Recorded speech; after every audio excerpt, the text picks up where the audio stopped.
Power. It's the one thing humans have chased for centuries. Kingdoms have burned, families have shattered, and countless souls have lost themselves in its golden light. But power has a cruel sense of humor. The same crown that shines with glory also carries an invisible curse, one that whispers in the dark, turning dreams into nightmares. These are the stories of 7 monarchs, rulers who seemed untouchable, divine even, yet found themselves haunted by the very crowns they wore. Their power became their prison, their legacy soaked in loneliness, betrayal, and madness. So, sit back. This isn't a history lesson. It's a journey through the hearts of 7 kings and queens who ruled empires but lost themselves to their thrones. The Tudor throne gleamed brighter than ever when Henry VIII took it. Tall, charismatic, and ambitious, he had everything, except an heir. That single desire, to have a son, turned the mighty king into a monster trapped inside his own obsession. He broke away from the Catholic Church, all because Rome refused him a divorce. He made himself the head of the Church of England, a move that forever changed British history. But what followed was far darker. One by one, the women he loved became victims of his paranoia. Anne Boleyn, the woman he once worshipped, was accused of adultery and executed. Then came Jane Seymour, who gave him the son he craved but died soon after childbirth. Henry's heart grew colder. The once charming monarch became a ghost of his former self, haunted by the blood on his hands and the echoes of his 6 doomed queens. By the end, the mirror no longer showed a king, just a tired, swollen man who could barely stand under the weight of his own crown. He had gained a son, but lost his soul. They called her Bloody Mary. But to understand her, you must look beyond the fire. Mary was Henry VIII's daughter, the one he cast aside after divorcing her mother. She grew up watching her world collapse, her faith ridiculed, her legitimacy denied. So when she finally became queen, she ruled not just with power, but with pain. She believed she was chosen by God to restore Catholicism in England. And in that holy fire, she burned hundreds of Protestants at the stake. But each flame lit another wound in her heart. She believed she was saving souls, but her people saw her as a monster. She wanted love, but fear surrounded her instead. When she died at 42, her crown weighed nothing compared to her guilt. She once said she wanted Calais, her lost French port, engraved on her heart. But maybe what was really written there were the names of the souls she couldn't save, or forgive herself for destroying. In ancient Rome, few stories burn as bright, and as terrifying, as Nero's. He became emperor as a teenager, guided by his mother Agrippina's ruthless ambition. But power came too early. Fame and paranoia mixed inside him like poison. He loved art, music, and the stage, not war or politics. He fancied himself a god among mortals. But the empire he ruled demanded blood, not poetry. And when Rome burned in 64 AD, whispers spread that Nero himself started the fire, so he could rebuild the city in his name. Whether true or not, the rumor destroyed him. His once loyal guards turned against him. The Senate declared him a public enemy. In his final hours, Nero wandered the outskirts of Rome, muttering, "What an artist dies in me."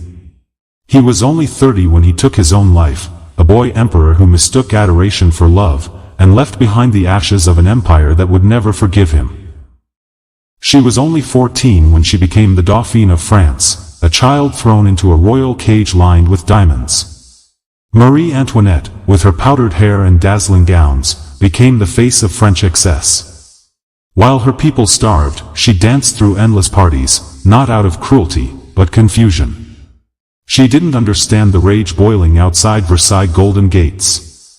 And when the revolution finally exploded, it came for her, not as a queen, but as a symbol of everything wrong with the world she never built. Dragged through the streets, her once elegant hair shorn, she stood before the guillotine calm and dignified. Her last words were an apology to her executioner for stepping on his foot. Marie Antoinette died young, but her ghost still lingers in every tale of beauty destroyed by ignorance. She wasn't a villain, just a lost soul born into a world too cruel for innocence. In the frozen heart of Russia, power did not arrive with ceremony, it arrived with screams. Ivan IV, known to the world as Ivan the Terrible, was only 3 when his father died. The boy grew up in the shadow of cruelty, beaten, mocked, and starved by the nobles who ruled in his name. When he finally seized the throne, he swore never to be powerless again. He became Russia's first Tsar, an emperor of brutal vision. He built a powerful empire, conquered lands, and created a system that terrified his enemies. But fear has a way of turning inward. Haunted by betrayal, Ivan began to see traitors everywhere, in his court, his people, even his family. His paranoia became his ruler. The man who had united Russia soon tore it apart with his own hands. One night, in a rage, Ivan struck his eldest son during an argument. The blow was fatal. As his heir's blood stained the floor, the Tsar collapsed in horror, screaming for forgiveness that would never come. They say he never recovered. The iron crown that made him terrible became his curse, a symbol of guilt he could never remove.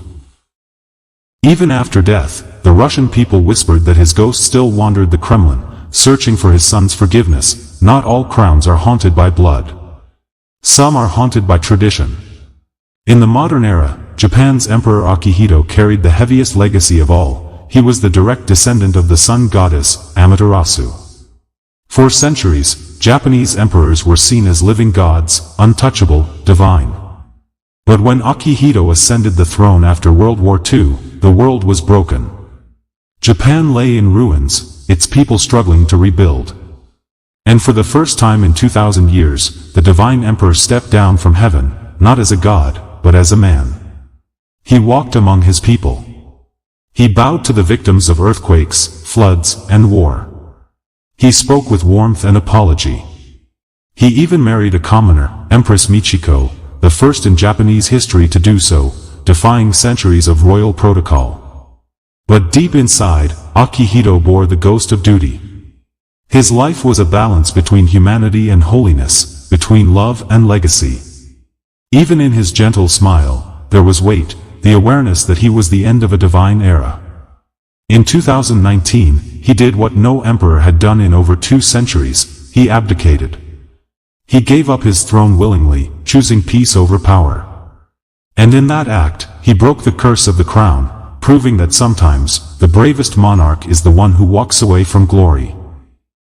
If there was ever a king too beautiful for the real world, it was Ludwig II. Born into the mountains of Bavaria, Ludwig was a romantic soul trapped in royal armor. He loved art, music, and solitude far more than politics. He dreamed of building castles that touched the heavens, not to rule from, but to escape to. He adored the composer Richard Wagner and poured his fortune into creating fairy tale palaces like Neuschwanstein, where he could live out his dreams of medieval glory. But his people called him mad. The ministers whispered that their king had lost touch with reality.